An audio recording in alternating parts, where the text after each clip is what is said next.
Z à combien? Voilà. Donc, c'est 300 millions. Voilà. Tous les dépenses Moins les consommations intermédiaires. Donc, coût total, bon, on va séparer les calculs. Voilà, elle a trouvé, mais on va séparer les calculs. Donc, coût total, c'est combien? Coût total, c'est combien? 146. Ça fait?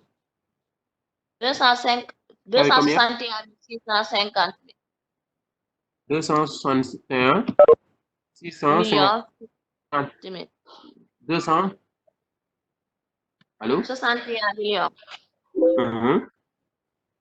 650 000. 650 000. Oui. Voilà, coût total. Voilà, maintenant, il y a une camarade qui a proposé que le résultat, que le bénéfice net réalisé par l'entreprise, c'est 38 millions 305. Vérifiez maintenant. Oui, on va confirmer le résultat de 38 000. C'est ça, hein? Donc, bénéfice égale combien? C'est le bénéfice. Bénéfice égale 38 millions. Voilà. Voilà. Ça, c'est le bénéfice réalisé par l'entreprise. Donc, CNJ a fait un bénéfice de combien? De 38 millions 350 000 francs net. D'accord?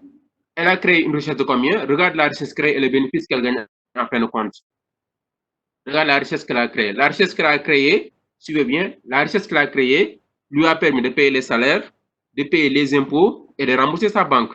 Si vous avez bien compris, hein, ce qu'elle a payé comme, ce qu'elle a dégagé comme richesse lui a permis de payer ses salariés, lui a permis de payer l'État, les impôts, lui a permis de rembourser sa banque. Donc, en fin de compte, ce qui reste après déduction de toutes les charges, c'est 38 350 000 francs. Et ça appartient à qui? Ça appartient à qui? Les 38 millions. Par l'entreprise, c'est celui qui a investi. Voilà, c'est celui qui a investi que revient de droit le bénéfice. D'accord. La valeur ajoutée intéresse tout le monde. La valeur ajoutée permet de rémunérer les salariés. La valeur ajoutée permet de rémunérer l'État. La valeur ajoutée.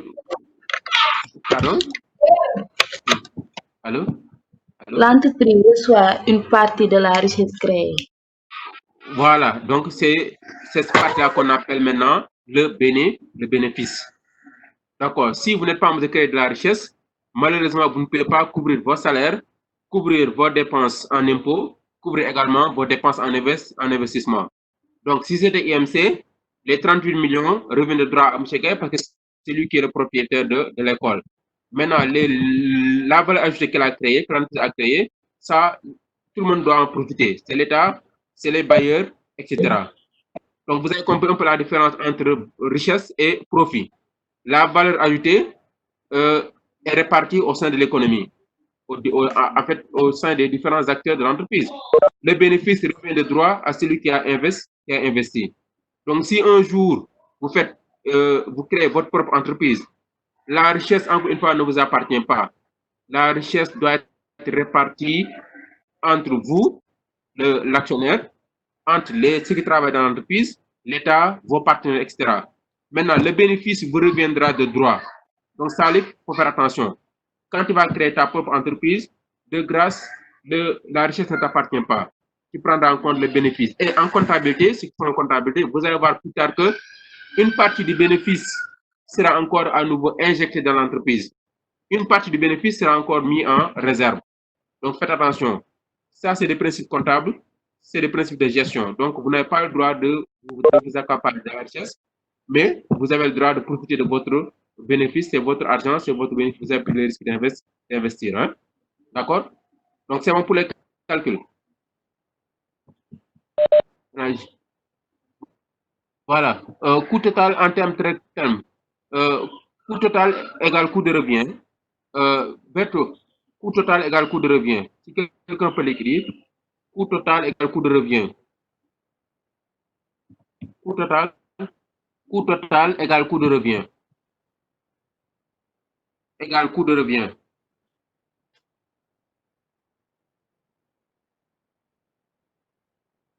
Revient, voilà. Coût total égale coût de revient. Donc, voilà, c'est l'ensemble des dépenses, sans exception. Hein. C'est toutes les dépenses réalisées par l'entreprise au cours de l'exercice. C'est toutes les dépenses effectuées par l'entreprise au cours de l'exercice. D'accord? Voilà.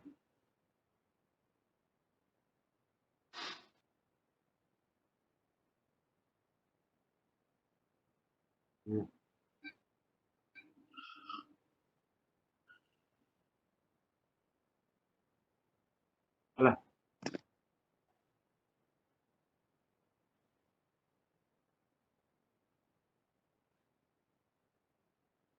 Le dernier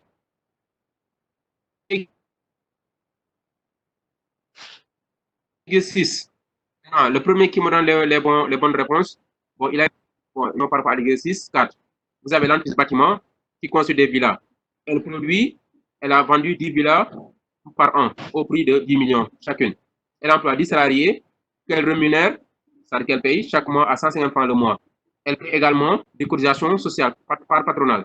Bâtiment, qu'est-ce qu'elle fait? Elle achète des matériaux, ciment, gravier pour 2 millions, pour 20 millions 100. Elle paye l'électricité, les énergies pour 2 millions. Son matériel lui coûte 30 millions francs CFA. Donc, calculer le chiffre d'affaires de l'entreprise. Le coût de production, là, il faut sous-entendre le coût total de production. 2, c'est le coût total de production. 3, c'est le total des consommations de biens et de services, ce qu'on appelle les consommations intermédiaires. Donc, premièrement, je m'explique. Hein. 1, on voudra calculer le chiffre d'affaires. 2, on voudra calculer le coût total de production. 2, 3, on voudra calculer les consommations intermédiaires.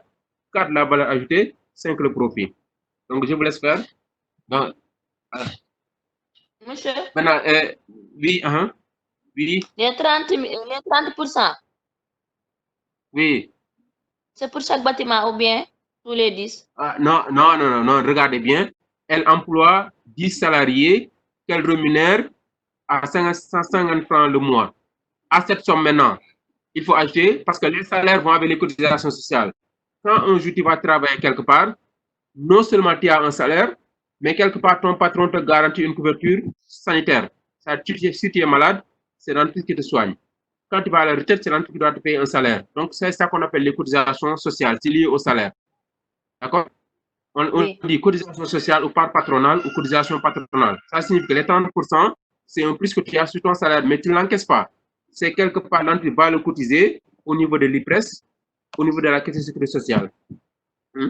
Maintenant, essayez de travailler sur vos messageries. Sur vos messageries, vous donnez les réponses. En fait, vous répondez à ces 5 questions directement en ligne. Maintenant, la première qui trouve, il y a une sécurité de 15 sur 20 pour la note de devoir. Hein. Provisoirement, hein, il peut avoir plus. Maintenant, essayez de répondre à 5 questions, mais en ligne. D'accord. En ligne. Bon, 10 minutes maximum, hein, c'est bon. Hein?